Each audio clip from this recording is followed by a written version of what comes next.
大家好，我是米尔猫。回想以前，在许多的夜晚，我都会睡不着，或是好不容易睡着了，又突然惊醒过来。明明身体觉得很累，但头脑还是醒着，转也转不停，像是在等待什么。有时候可能是一个还没有被回复的讯息，有时候可能是在白天没有说出口的话，更多时候什么都没有，只是心里空荡荡的、不安的感觉。那样的感觉就好像是你坐在房间里，明明电灯都亮着，却还是感觉一片黑暗要将你吞噬。我以前会一直问自己，是不是我哪里不够好？为什么没有人爱我？也会责备自己，怎么又这样？为什么不能正常一点？为什么不能跟一般人一样？但后来我慢慢明白了，不是我有问题，也不是我特别脆弱，只是那些我还没有说出口的伤口，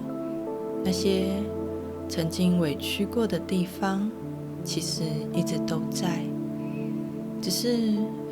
我太习惯去压抑，去忽视。曾经有很长一段时间，我觉得自己应该要更坚强一点，不准哭，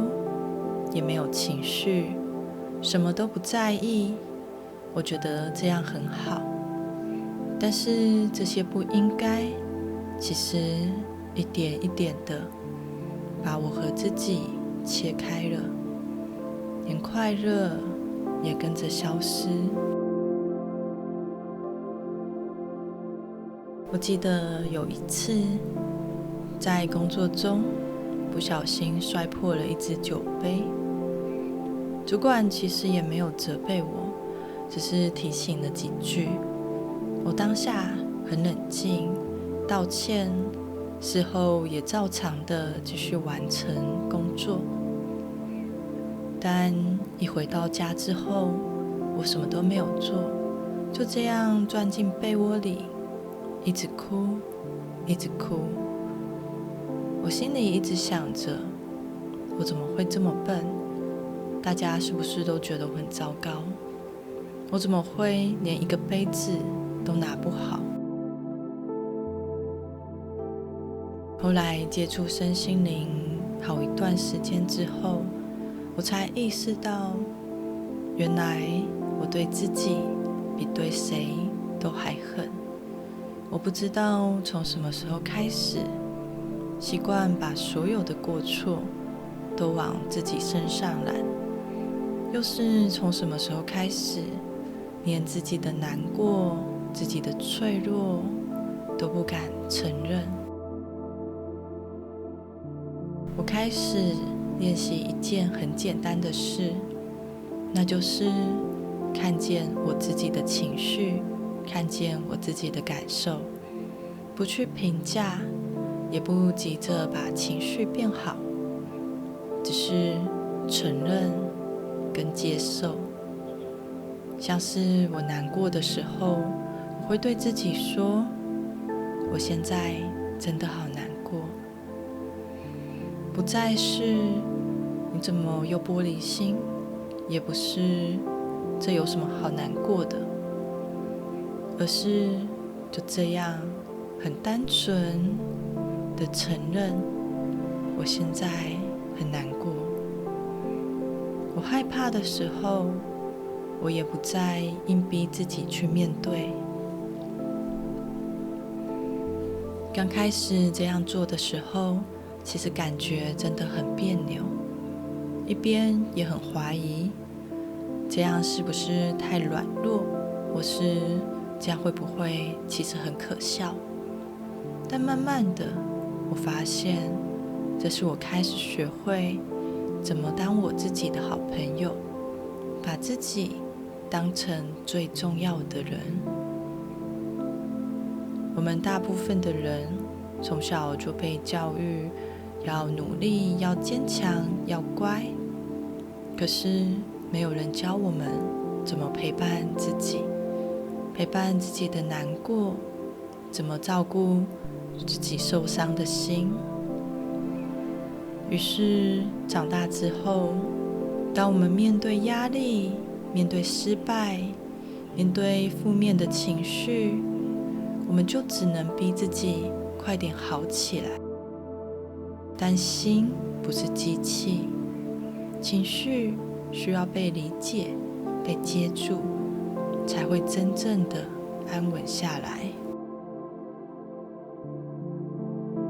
我有一个小习惯，就在洗澡的时候跟自己说说话，在心里偷偷说话，可能也像是陪伴好朋友一样聊聊天，一边冲着热水，一边感觉那些话在心里慢慢松开，想象那些温暖的水把心里的难过，把心里的一些情绪冲刷掉一样。有些时候我会很想哭，有些时候我会突然的笑出来。这样的过程就像是把自己从一整天的角色里慢慢的卸下来，不是谁的员工，谁的朋友，也不是米尔猫，只是我，单纯的我，在听见自己，倾听内在的声音。我也会在一些安静的下午，泡一杯咖啡，什么都不做，因为那时候我不需要再证明什么，也不需要去表现给谁看，我只是活着，在呼吸，这样就足够了。让自己跟着猫咪一起翻滚，一起耍废，看着猫在睡觉，听着外面的鸟在唱歌。那些看起来毫无意义的时刻，其实最能够让我自己回到自己身上。我们常常被外在的声音追赶，陷进那种我是不是不够好，我该怎么做才能更好，或是如果那一天我没有这样说，或是没有那样做就好了。但是你知道吗？就算你什么都不做，就算你今天一整天都在发呆，你还是值得被好好的对待，值得被理解，值得被爱。这些话我现在可以说得很自然，但这也是我走了好久好久的路，我才有办法这样对自己说。我不是一开始就会这样，我经常在夜里问自己，我怎么会变成这样，也经常很想快点好起来，却发现怎么努力都还是会有低潮。但现在我知道了，我们不是要让自己变得完美，我只要学会如何陪伴这样不完美的自己，愿意给自己一点时间，一点空间，在那些混乱的日子里，不急着离开，而是陪着自己，一步一步慢慢的走出来。我是米尔猫，如果你也刚好也在走一段有点辛苦的路，我希望这些话能陪你走一小段，慢慢来就好，你已经做得很好了。